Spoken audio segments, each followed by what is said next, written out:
We're gonna be checking out back in the day how the bodybuilders used to look, and we have Eugen Sandow.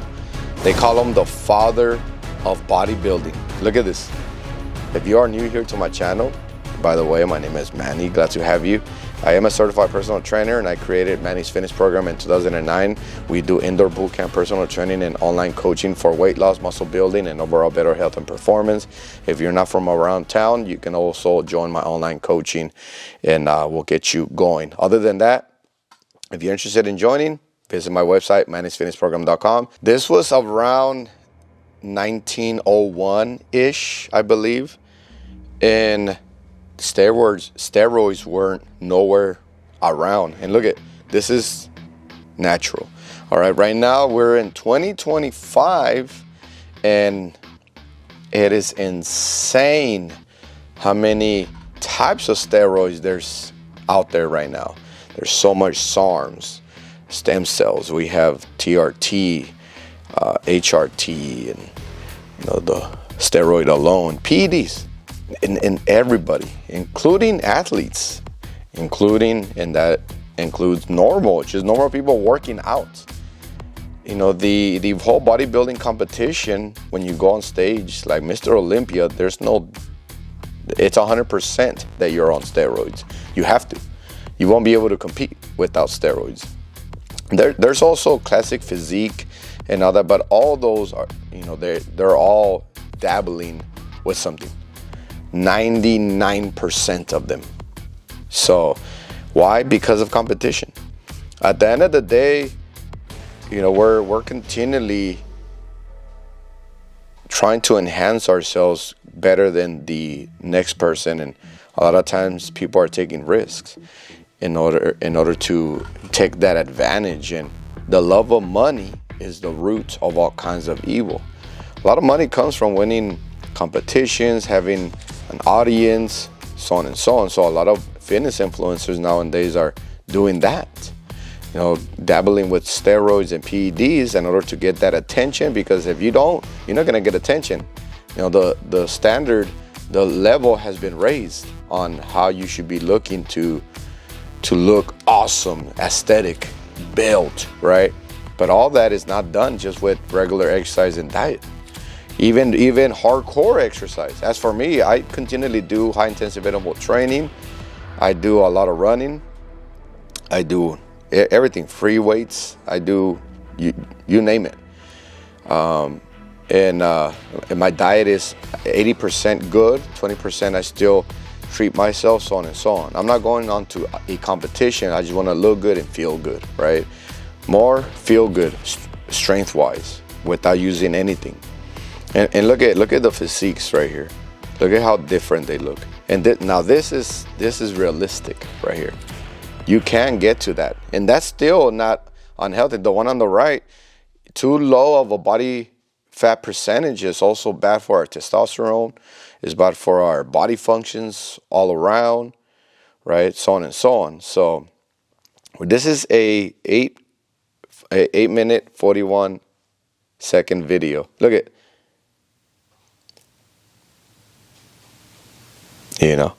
That's very achievable.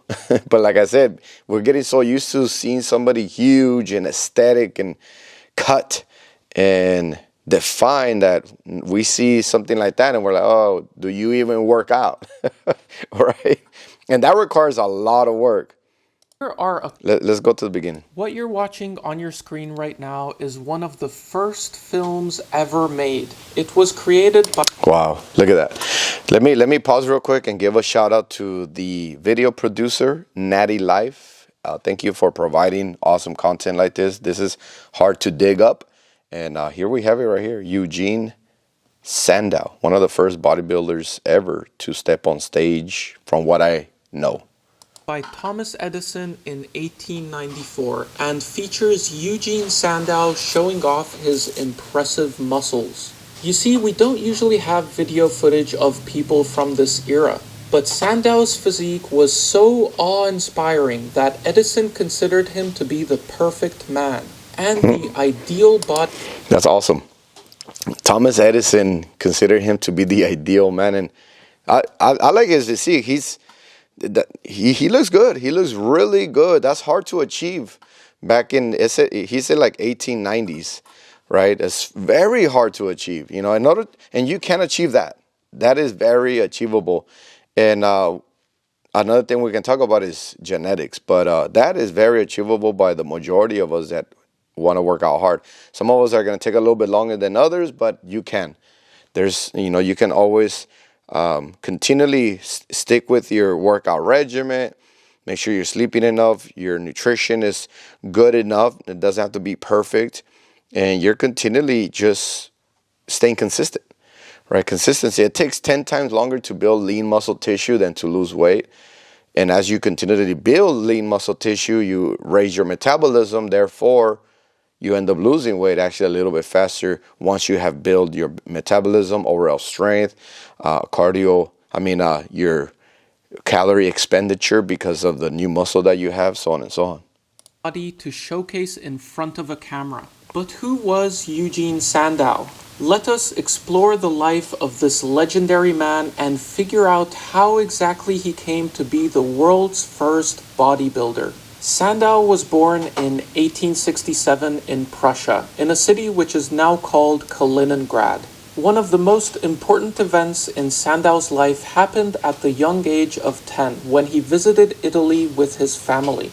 It was here where he discovered ancient Greek and Roman statues. He immediately fell in love with these depictions of ancient heroes, to the point where he decided he would try to sculpt his own body to the shape of these statues. Throughout the years, Sandow would return to Italy and even take measurements of the statues he admired the most so he could build his body to the correct proportions. At the time, these statues were not considered something which could be recreated in real life.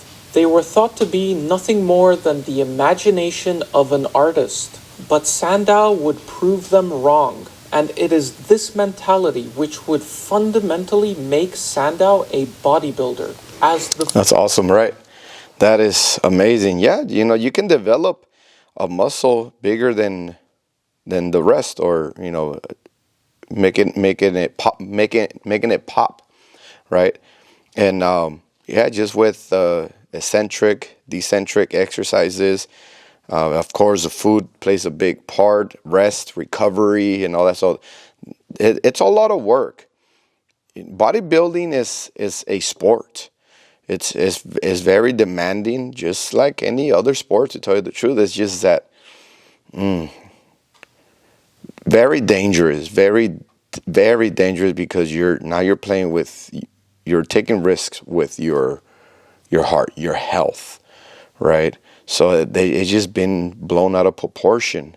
Back in the day, look at this. This is beautiful. I like this. I like this. Focus of his training was to achieve a certain physique rather than just to perform feats of strength. Now, that's not to say that Sandow wasn't strong. Quite the opposite. Since there was no money to be made in bodybuilding, Sandow would perform in shows as a strongman in order to make a living while he continued to develop his muscles. A funny anecdote from his early days as a performer was one of his unorthodox methods of promoting his shows. He was performing in Amsterdam at the time, and sprinkled all over the city were these strength testing machines. Basically, the modern equivalent of these machines you would find in an arcade where you punch a bag or you hit a hammer and it gives you a score. Sandow found that he could put a coin in these machines, and doing nothing more than following the provided instructions, he was actually strong enough to physically break the machine. So one night he went around Amsterdam and broke every machine he could find. That's cool. Yeah, promoting his bodybuilding contest, or just his show overall, right? Showing his strength. Yeah, because building the right muscle, building it correctly, it gives you a lot of strength, right? One thing one big downfall from using PEDs, a certain PED, is going to downgrade your cardiovascular, right? Because the heart can only take care of so much muscle, when you're alive, right? So that's why you hear a lot of bodybuilders dying from heart disease, heart attacks, and stuff like that. You can imagine this caused quite a scene, and people wanted to find out who was breaking all these machines. Eventually, the police caught up with Sandow and detained him. At first, they didn't believe his story. They just didn't think someone could possibly be strong enough to cause such damage. So they were convinced that he was using some kind of tool. Sandow asked for the opportunity to prove his innocence. So the police got one of these machines, and he actually broke it, following the instructions and using nothing but his hands right in front of the police. With this stunt, he not only escaped prosecution, he also got a great deal of publicity. In fact, the policeman even showed up at his show the very next day. There you have it. Yeah. So, and like I said, look at he has a good physique and all that, and I'm pretty sure he had to learn macros. He had to learn his calories. He had to learn. In order to get to that level of body fat percentage, he looks maybe, I would say, he looks like 10%, around 10% body fat percentage. And he built enough muscle to get that aesthetic look. And even 10% is hard to maintain throughout the year. So even him dabbling with his bodybuilding stuff, I'm pretty sure he had a lot of down days, right? What I mean by that is because if you're too low on body fat, if you're too low on glycogen and an energy source from your foods, you're always going to be feeling lethargic. You're not going to be recovering well, and you'll be losing sleep. And I wonder what kind of tribulation this guy went through, like stress and stuff like that, because not only that, he wants to also make money out of this, right? So it's hard. It's never been done before. He's over there performing, lifting heavy stuff in order to entertain, and then his shows and stuff like that. So I'm pretty sure eventually he received a large audience, and that publicity stunt that he did, it was successful, right? Because people are like, who the heck is this? Like that's some strength. There's a lot of people with natural strength from the beginning, and that's genetic. So Eugen could have already had an advantage with a good high genetic pool. Sandow would continue to perform as a strongman under the wing of the famous Professor Attila, touring all over Europe and eventually even America. He would become a superstar. Here are a couple of the many feats of strength he would perform in his shows. He would get on his hands and legs face up and have an assistant place a large plank across his body. Then a man riding a horse would walk across the plank over Sandow's stomach. All right, so check this out. So this exercise right here, there's a lot of there's going to be just upper body, because the lower body, if he has his knees under his ankles, his heels, then we're talking about bone to the plywood. But over here, you're using your abdominal, you're pushing your hips up, using your whole upper body. You can see his triceps, chest, back, core, right? So that's a lot of upper body strength. Man, I wonder if I don't think it was a horse. I don't think so. A horse would walk across his body, legs face up, and have an assistant place a large plank across his body. Then a man riding a horse would walk across the plank over Sandow's stomach. He would also lift this hilarious human dumbbell overhead with a person sitting in each side. One of his most popular acts was walking around the stage carrying a pony. He could also... This is crazy. Wow, yeah. Genetics must have played a big part on this too. You can't... It was a pony. It wasn't a real... I thought he was going to say a horse. Walking around carrying a horse. It was a pony. But a pony, how Let me see if we can bring it up real quick. We're at 421. How heavy is a pony? Between 280 and 550 kilograms, so 620 pounds. Wow. Give or take, right? 620 to 1,200 pounds. So give or take, we don't know how big the pony was, but I'm pretty sure he put up around 500 pounds, which is possible. Which is possible. What you're watching on your screen right now is one of the first films ever made. He could also single arm snatch 180 pounds and bench press 270 pounds. As you can see, Sandow's strength was no joke. He was widely considered to be one of the strongest men on the planet. But on top of that, is awesome. Super strong, looking good, aesthetic.